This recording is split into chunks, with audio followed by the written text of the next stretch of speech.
It wasn't so long ago that yoga was viewed by many in this country as an exotic art, practiced only by contortionists and devotees of Eastern religions. Today, it's become hugely popular coast to coast, and people of all ages are studying and enjoying it on a regular basis. Let's visit a yoga class for seniors and find out what yoga can do for you.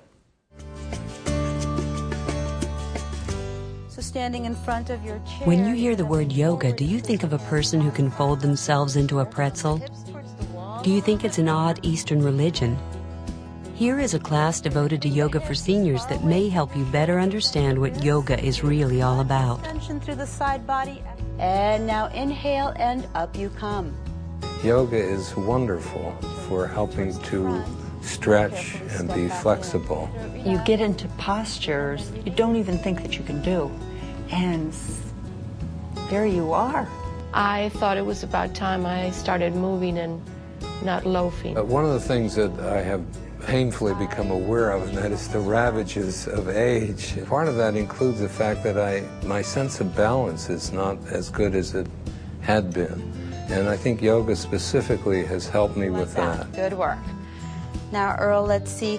I actually think you can walk back a little bit more still. It's comforting to know that the basis of this class is for seniors, that safety is foremost, that it's very individualized. You've seen the attention given to each one of us. Please sit with the right side of your body facing the wall, the legs going towards the windows here. Good. And why do I do it? I was getting into, the age that I'm worried that I have arthritis. You don't feel like you have energy. And so that was my goal, to be flexible. Yoga isn't just about lying around and breathing. In fact, most people can't lie around and breathe. They're too wired up.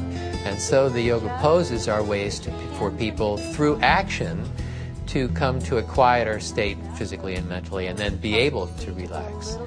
When you're doing yoga, it's very difficult to think about anything else except your body, and it helps you really become aware of your body. As you exhale now, shift the hips towards the wall, lengthen the whole left side of the body, and place your left hand on your leg. Good. I've had a right hip replacement, so you don't want to just sit quietly on the sides because you're just going to lose any flexibility and strength that you have. And again, this is with my physician's encouragement. I'm stiff like everybody who's getting on. I notice that sometimes I can feel a particular sort of crick or something, and I sort of know, or I think I know, how to get out of it, how to make myself feel better. Bend your left arm towards the middle of the room with the palm facing the floor. Every time you're walking or whatever, you just remember what Suzanne said. You're always constantly, like say, oh, I have to put my stomach in, I have to breathe right. It's with you all the time. Amazing improvement in my posture. Even outside the studio, when I'm in the grocery store shopping, anywhere, walking down the street, it's just that you feel more alive. Your posture's better. And now take a deep inhalation. And many people are put off by yoga and think it's some sort of weird, far-out philosophy or Indian mysticism. It's a very ancient practice, and it's rooted in, I think, a very sensible understanding about the body. Anytime I get a new student, I go through the whole list, give me all of your medical conditions. So if I know somebody has a knee problem, knee or hip replacement, we're taught how to modify all their poses so that they can come to their fullest capacity with these various props that we use.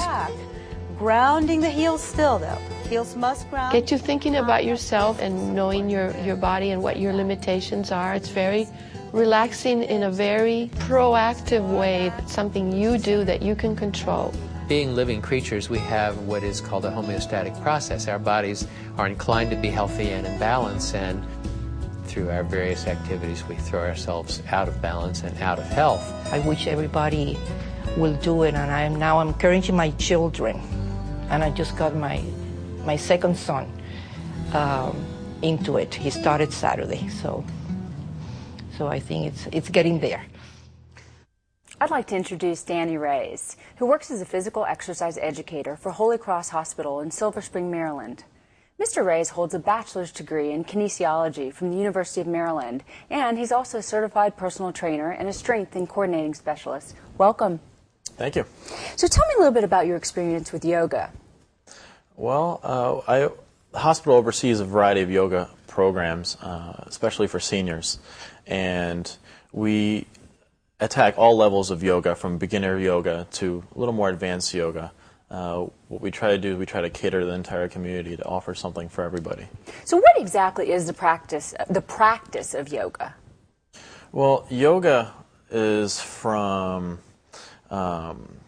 derived of basically an assortment of positions, or called asanas, to help calm, help you with balance, coordination, strengthening, all the things that are affected as you age and usually deteriorate as you age. Now you work primarily, I understand, as a physical therapist, but you incorporate yoga in your physical therapy training. How does that help in terms of improving circulation and things of that nature?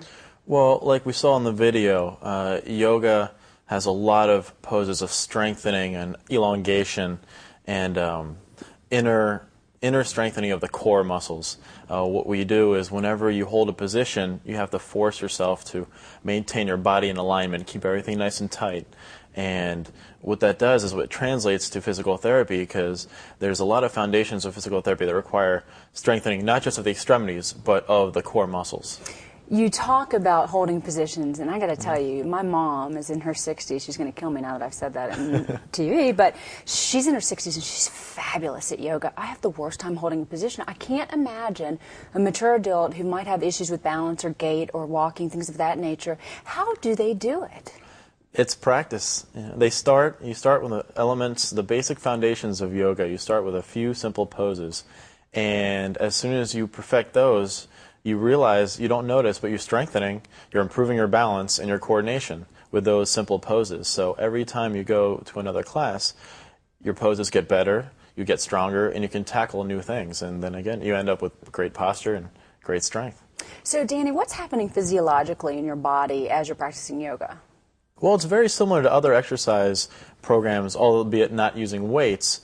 What you're using is you're using your own body, and you're using something called isometric contractions, holding positions in order to strengthen, which is a little different from weights where you're actually moving your body. This one, you're keeping them still, and you're tightening everything in an isometric contraction, which is very effective as a strengthening exercise. We talked about some of the positive effects for mature adults: balance, strengthening, endurance, and certainly the mental benefits of it. But what are some of the negatives? What should a mature adult who may be recuperating from an injury or from an illness, what do they need to watch out for?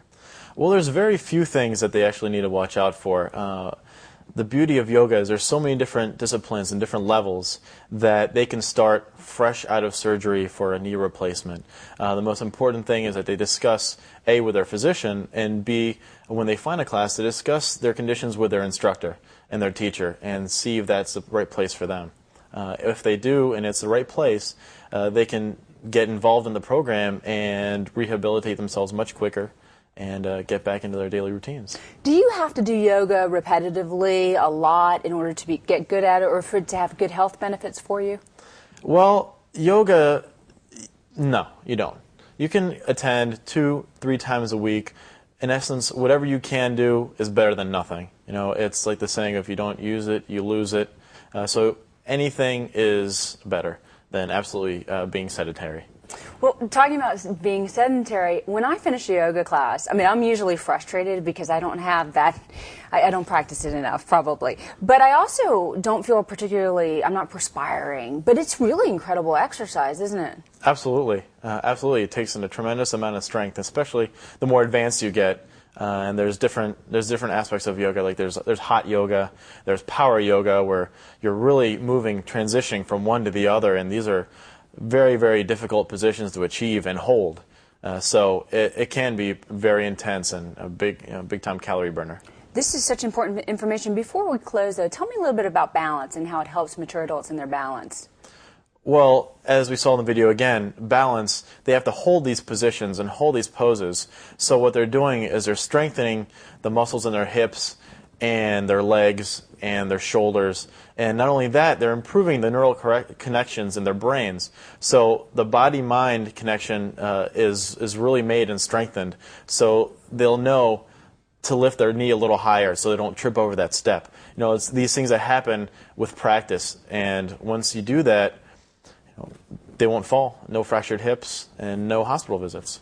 So yoga will take completely out of the picture our fractured hips and our hospital visits as long as we practice for a long period of time. Well, the stronger you get, the healthier you get, and the less in the hospital you have to be. So. Absolutely. Thank you so much for being here. We appreciate your time. You're welcome.